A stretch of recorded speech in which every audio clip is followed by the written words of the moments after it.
दोस्तों,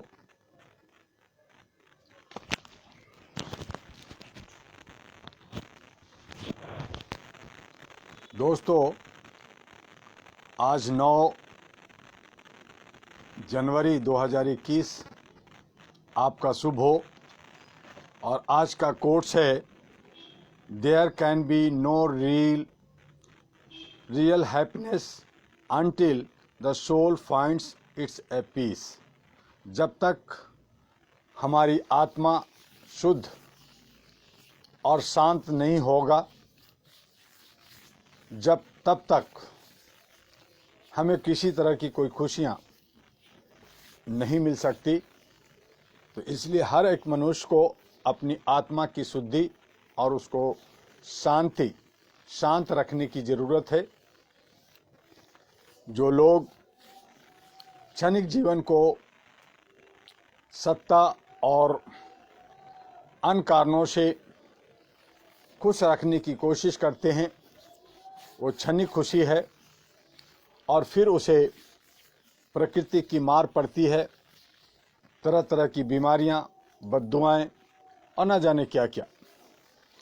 आज हमारे अन्नदाता किसान आंदोलनरत हैं अपनी मांगों के लिए। उन पे बातें नहीं होकर के, उन पे उनकी सुलह और सही रास्ता न निकालते हुए, कानून जो गलत तरीके से इम्प्लीमेंट किया गया उसे वापस न करने की जिद लेकर करके सरकार अड़ियल रुख अपनाते हुए जो काम कर रही है, वो लोकतंत्र जनतंत्र का में ये ठीक नहीं है, या इसे हम घातक कह सकते हैं।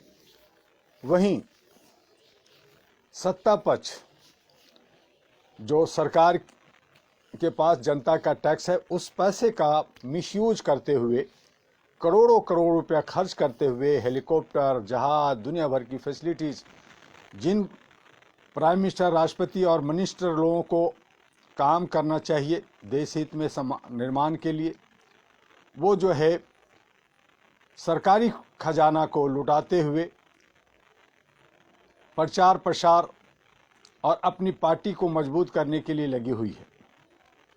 बंगाल में लगातार पूरे भारत के अंदर बेरोजगारी आंदोलन, किसानों का और बहुत तरह की समस्याएं हमारे सामने है। बीमारी है, कोरोना की मार को डरा करके बर्ड फ्लू का और बहुत तरह से बंदिशें लगा करके खुद जो है बंगाल में जा करके रैलियां, बड़े बड़ी भीड़, बहुत सारी, और कहीं किसी तरह का कोई कोरोना का डर नहीं। तो ये जो है, ये लोकतंत्र में, राजतंत्र में इस तरह से बंदरबाट होना, सरकारी मशीनरी का दुरुपयोग होना, सरकारी फंड जो जनता का पैसा है उसका मिसयूज होना, ये किस तरह का लोकतंत्र है, इस पे हमें और आपको सोचना है। और जनता जो लोक लुभावने में, वाहवाही में डंका पीटते हुए, थाली पीटते हुए और ताली पीटते हुए जो अनुसरण करती है, उसे सोचना चाहिए कि वो जो है क्षणिक, थोड़ा सा आपको कुछ खाना मिल गया, आपको थोड़ा सा फैसिलिटीज़ मिल गए और आप उसमें बह करके जो आप काम करते हैं वो ठीक नहीं है। खास करके बंगाल के वासियों से मेरा कहना है कि सतर्क हो जाइए और अच्छे सच्चे, मैंने बार बार कहा, 1000 बार कहा कि अब अपने क्षेत्र का, चाहे वो इंडिपेंडेंट हो, चाहे छोटी पार्टियां हो, कोई भी हो, जो आपका है, जनहितैषी है, जो आपके लिए काम करता है, ऐसे लोगों को वोट देंगे, ऐसे लोगों को साथ दीजिए और बाकी जो पार्टियों को आप नज़रअंदाज करें, क्योंकि ये सब के सब पैसे के बूते से आपको लुभाती है। आपको किसी तरह से ये दिखा रही है कि मैं डेमोक्रेसी को जिंदा रखा हूँ, बल्कि ये डेमोक्रेसी नहीं, बल्कि ये जो है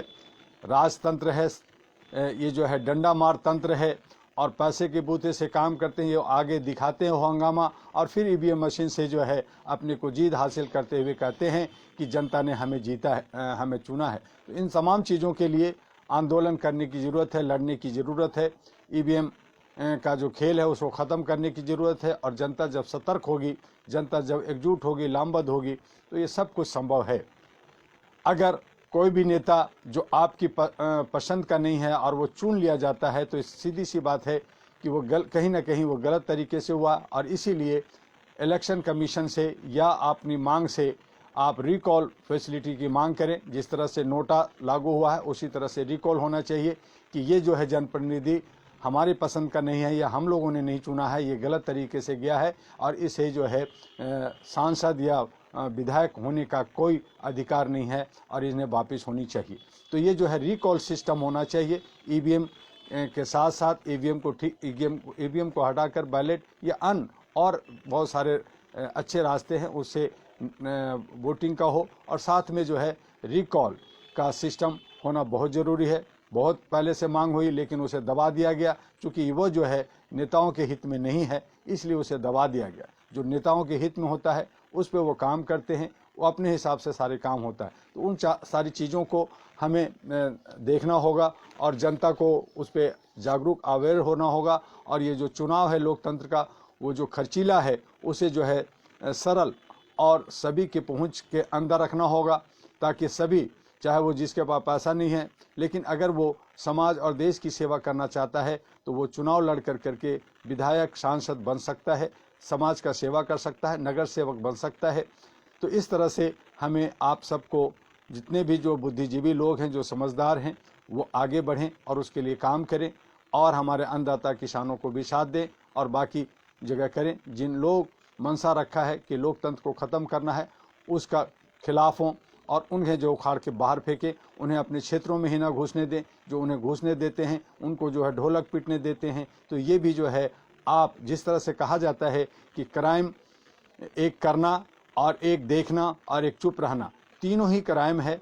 आप जो क्राइम करते हैं, आप जो देखते हैं या चुप रहते हैं, उस पर आवाज़ नहीं उठाते हैं, तो आप भी क्रिमिनल हैं और क्रिमिनल के साथी हैं। उसी तरह से लोकतंत्र के अंदर अगर आप आवाज़ नहीं उठाते, आप जो है उत्पीड़न और शोषण के साथी हैं, आप जो है खामोश रहते हैं, तो कहीं ना कहीं आप भी जो है उसके दोषी हैं और इससे बचना होगा। साथ में मैं कहना चाहूँगा कि जब तक नौकरशाह की भूमिका दबाव मुक्त नहीं होगा, पक्षपात रहित नहीं होगा, तब तक जो है हमारे नौकरशाह, हमारे जो सरकार जो है वो भ्रष्टाचार में लिप्त रहेगी और जनता जो है त्राही त्राही करता रहेगा। नौकरशाह किसी भी सरकार में महत्वपूर्ण भूमिका निभाते हैं। विभिन्न सरकार नौकरशाहों के साथ राय मशविरे के बगैर काम नहीं कर पाती। प्रायः यह देखा गया है कि जब सरकारें बदलती है तो विभिन्न विभागों के सचिव, प्रमुख सचिव, सहायक सचिव से लेकर जिला के जिलाधिकारी, मंडल आयुक्त और परगना अधिकारी तक बदल दिए जाते हैं। हमारे यहाँ आईएएस लॉ भी सर्वाधिक सशक्त मानी जाती है। देश के विभिन्न क्षेत्रों में नीतियां बनाने में इनकी राय अहम होती है। ये जहां नेता होते हैं वहीं सरकार के आँख कान भी होते हैं। कहने का तात्पर्य यह है कि राजनीतिज्ञ और नौकरशाह देश की सत्ता का संचालन करते हैं। ऐसे में कोई भी बड़ा राजनीतिक घोटाला राजनीतिक लोगों की सह और नौकरशाहों की मिली भगत के बिना नहीं हो सकता। अभी तक जो घोटाले सामने आए हैं, इनमें जहां नेताओं पर उंगलियां उठी है तो वहां विभागीय सचिव पर भी आरोप लगे हैं। दोनों के खिलाफ कार्रवाई हुई है। तत्कालीन संचार मंत्री सुखराम के कार्यकाल में संचार विभाग में जिस तरह की अनियमितता पाई गई, उसके लिए वे स्वयं और उनके विभागीय बड़े अधिकारी भी जिम्मेदार थे। इसी तरीके से 2G स्पेक्ट्रम के मामले में भी ऐसा ही कुछ देखने को मिला। बगैर नौकरशाहों की हिसाब से कि कोई घोटाला अंजाम नहीं दिया जा सकता। आज़ादी के बाद जितने भी राजनीतिक घोटाले सामने आए हैं, उनमें से ज़्यादातर अधिकारियों की भूमिका पर उंगलियां उठी है। जिस तरह किसी भी केंद्र सरकार या राज्य सरकार में कैबिनेट सचिव, मुख्य सचिव, प्रमुख सचिव एवं सचिव सरकार में प्रमुख भूमिका निभाते हैं, वहीं जिला स्तर पर जिलाधिकारी व मंडल स्तर पर मंडल आयुक्त प्रमुख भूमिका निभाते हैं। इसी तरह से जिला विकास अधिकारी, जिला पंचायत राज अधिकारी भी प्रमुख भूमिका निभाते हैं। नीतियों के कार्यान्वयन में इनकी भूमिका अहम होती है। ऐसे में नौकरशाह ही भ्रष्ट हो जाए तो कोई भी काम सही तरीके से नहीं हो सकता। आईएएस लॉबी के पास बहुत ज़्यादा पावर होती है। कभी कभी वे अब इनका दुरुपयोग करके किसी राज्य या देश के लिए बहुत ही विकट स्थिति पैदा कर देते हैं। मंत्रियों के कहने पर ही सचिव काम करते हैं। मंत्री यदि ईमानदार हो तो सचिव भी ईमानदार होंगे। आज यह बात गौर करने वाली है कि राजनीतिक दलों के लोग यदि नौकरशाह से कोई गलत काम करवाते हैं तो वे क्यों करते हैं? क्या वे डर के कारण करते हैं या स्वार्थवश करते हैं। डर तो उन्हें किसी बात का नहीं होना चाहिए, क्योंकि वे कोई छोटे पद पर तो होते नहीं हैं। कोई मंत्री बहुत ज़्यादा करेगा तो उस नौकरशाह का ट्रांसफ़र हस्तांतर करवा सकता है या कुछ मसलों में उसकी सामने परेशानियां खड़ी कर सकता है। परंतु यदि नौकरशाह ईमानदारी पर कायम है तो कोई भी गलत काम नहीं करवा सकता। यही यहाँ दूसरी बात यह भी सोचने वाली है कि सिर्फ एक या दो या कुछ बड़े अधिकारियों के ईमानदार होने से कुछ नहीं होता। जब पूरी व्यवस्था में ही खामियां उत्पन्न हो जाती है तो एक या दो लोग ईमानदार होकर भी कुछ नहीं कर पाते हैं, बल्कि इस स्थिति में ईमानदार लोगों की पीठ पीछे खिल्ली उड़ाई जाती है या उन्हें जगह जगह तरह तरह से परेशान किया जाता है। अब प्रश्न यह उठता है कि नौकरशाह की भूमिका निष्पक्ष, दबावहीन, पारदर्शी कैसे हो, वह किस तरह से पाक साफ रहकर काम होने से रोके जाएं।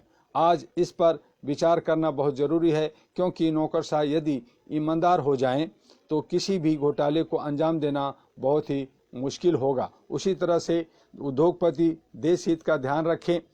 किसी भी देश के विकास में उद्योगपतियों का महत्वपूर्ण योगदान होता है। उद्योग जगत को बढ़ावा देने के लिए सरकारें भी समय समय पर नीतियां बनाती रहती हैं। कभी कभी कुछ उद्योगपति सरकार से नज़दीकियां बढ़ाकर व्यक्तिगत लाभ लेने लगते हैं। कुछ उद्योगपति अपने संबंधों का लाभ लेने के लिए नियमों को धत्ता बता देते हैं। हमारे देश में आए हुए कुछ रहस्योद्घाटन से यह पता चला है कि सरकार के कुछ लोगों ने कुछ विशेष घराने को लाभ पहुंचाने के लिए नियमों की अनदेखी की। भारत ही नहीं अपितु कई पश्चात देशों में भी उद्योगपति अपने लाभ के लिए सरकार पर दबाव बनाते हैं। बजट बनाते वक्त भी उद्योगपति की राय ली जाती है। उद्योगपति सरकार से अपने संबंधों का फायदा उठाते हैं। ऐसे में सरकार का दायित्व होता है कि वह उद्योगपतियों को किस सीमा तक राहत दें, और उद्योगपति यदि नियमों की अनदेखी करना चाहते हैं तो सरकार को ऐसा नहीं होने देना चाहिए। मेरा मानना है कि उद्योग जगत के साथ साथ सरकार को अपना संबंध मधुर रखते हुए नियमों के तहत ही उन्हें सहूलियत देनी चाहिए। यदि कोई मंत्री या अधिकारी किसी को विशेष लाभ देने के लिए नियमों की अवहेलना करता है तो उसके खिलाफ कड़ी कार्रवाई होनी चाहिए। ऐसी मंत्रियों को हमेशा के लिए सरकार से बाहर कर देना चाहिए और दोषी पाए गए मंत्री को चुनाव लड़ने से भी रोक देना चाहिए।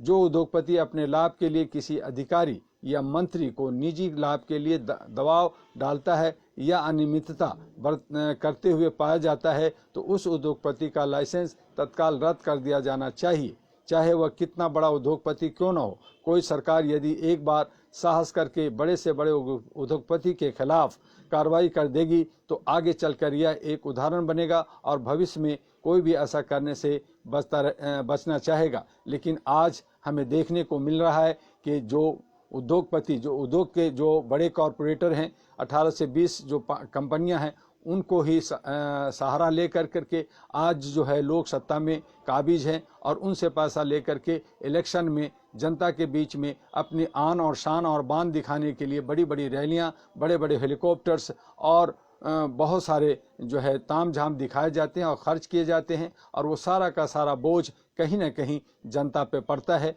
और इसी तरह से जनता कराहते रहती है। जनता इतना कमज़ोर हो जाती है, जनता इतना मजबूर हो जाती है कि वो आवाज़ भी नहीं उठा पाती और लोग इसको समझते नहीं हैं और लोग जो है एक दूसरे से बटे होते हैं, क्योंकि उनको किसी तरह से जीना और परिवार को पालना होता है। और इसी तरह से सरकार चाहती है कि लोग जो है कमज़ोर रहें, गरीब रहें, टूटे रहें और मजबूर रहें, ताकि हम उन पर शासन करते रहें और उनकी मंशा पूरा होता रहे। तो हमें आपको अपनी जो है एक शाम की रोटी ना मिले, थोड़ा मिले, लेकिन हमें उन तमाम चीज़ों को लेते हुए हम अपनी गरीबी मुफलिसी में भी, दबे हुए में भी एकजुटता दिखा करके हमें इनको एक बार खदेड़ना होगा, भगाना होगा।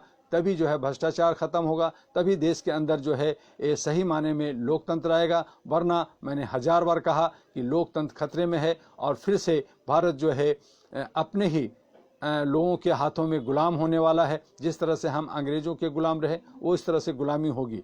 All India Human Rights Association अहरा नेशनल पार्टी इसके लिए अथक प्रयास कर रहा है, लगातार कोशिश कर रहा है। 2020 तो बंद में ही गुजार दिया गया। 2021 में भी कोशिश की जा रही है सरकार की कि लोग घरों से बाहर न निकलें, लोग जो है बंधे रहें, टूटे रहें, कमज़ोर रहें और अपनी रोटी और गरीबी में ही जो है वो जूझते रहें और वो अपनी सत्ता काबिज करें, मनमानी करते रहें। और इसीलिए सभी राज्यों पे काबिज होना चाहते हैं। हमारे भारत के अंदर लोकतंत्र है और लोकतंत्र में एक अगर सत्ता है तो दूसरा एक विपक्ष भी मजबूत होना चाहिए, चाहे वो किसी भी पार्टी का हो, लेकिन चाहे वो इंडिपेंडेंट हो, चाहे और दूसरी पार्टियां हो, छोटी पार्टियां हो, लेकिन हमारे के यहाँ जो है एक विपक्ष मजबूत होना चाहिए। और उसके लिए हम तमाम लोगों को जो है, जो लोग जो अंधभक्त हैं, जो लोग जो है पिछलग्गू हैं, जो लोग दलाली कर रहे हैं, वो तो सरकार को साथ देंगे, वो तो जो है चिकन और बिरयानी के पीछे भाग रहे हैं, शराब की बोतलों के पीछे भाग रहे हैं।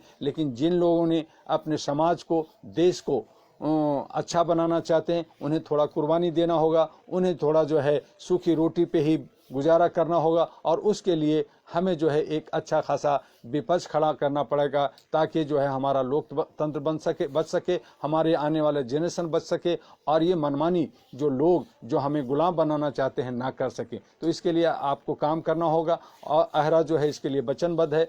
और 12 जनवरी हमारा राष्ट्रीय युवा दिवस होता है, उस पे हम लोग जो है ये तेलंगाना राज्य के निर्मल डिस्ट्रिक्ट में हम लोग एक राष्ट्रीय युवा दिवस पे एक बड़ा सा कार्यक्रम करने जा रहे हैं। आप तमाम लोग जो आसपास से जो तेलंगाना में हैं, आंध्रा में हैं, महाराष्ट्र के बॉर्डर लगता है उन हिस्सों में हैं, वो लोग उनमें भाग लें। और फिर मैं आपसे उनका सारा वीडियो, उनका सारा जो फोटो भी आपसे हम लोग जो है यूट्यूब पे, फेसबुक पे और सारे सोशल मीडिया पे शेयर करेंगे। तो इस तरह से हमारी जो है, कल फिर संडे होता है, संडे को हम आपसे लाइव नहीं होते, मंडे को शायद हम आपसे लाइव हो सके क्योंकि सफ़र में होंगे। और ट्यूसडे क्योंकि 12 जनवरी है, वहाँ पे आपको जो है प्रोग्राम का लाइव होगा। और उसके बाद जैसे हमारे रूटीन है उसी हिसाब से हम आपके बीच में आते रहेंगे।